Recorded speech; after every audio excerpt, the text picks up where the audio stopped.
Karine, à quoi ressemble cette matinée pour l'instant de mobilisation de Gilets jaunes? On a parlé de heurts, de tirs lacrymogènes, de gaz lacrymogène. C'est ce que vous avez remarqué sur place?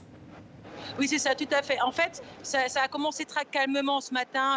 Il y avait un rassemblement de Gilets jaunes vers 7h, 8h du matin. C'était très calme. Ils ont commencé à défiler sur les Champs-Élysées.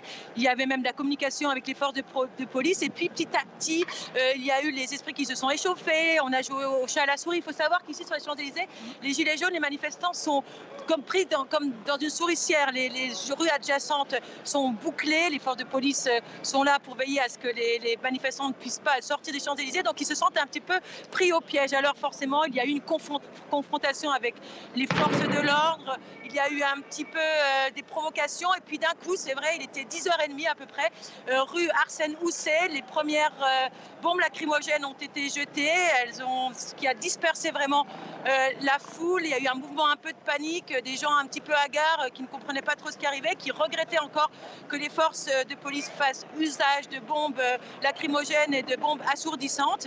Et parce qu'à l'origine, ils étaient plutôt pacifiques ce matin, c'était vraiment très calme. Ils voulaient manifester enfin sur les Champs-Élysées. Et j'ai retrouvé justement Véronique qui était avec nous la semaine dernière. Véronique qui n'avait pas pu manifester sur les Champs-Élysées parce qu'il y avait eu des violences très tôt. Alors on l'a retrouvée, Véronique. Vous avez pu manifester aujourd'hui. Vous me disiez que vous aviez quand même beaucoup de frustration.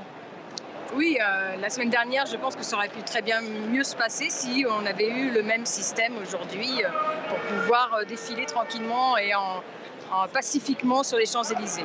Et vous me disiez alors que de cette journée, vous attendiez qu'on vous entende, mais surtout qu'on concrétise, qu'on finalise et que tout se passe, que le président parle enfin. C'est ça, c'est que vous attendez vraiment son intervention du président Emmanuel Macron en début de semaine prochaine. Qu'est-ce que vous attendez qu'ils reçoivent également les Gilets jaunes, parce que les Gilets jaunes ont des demandes.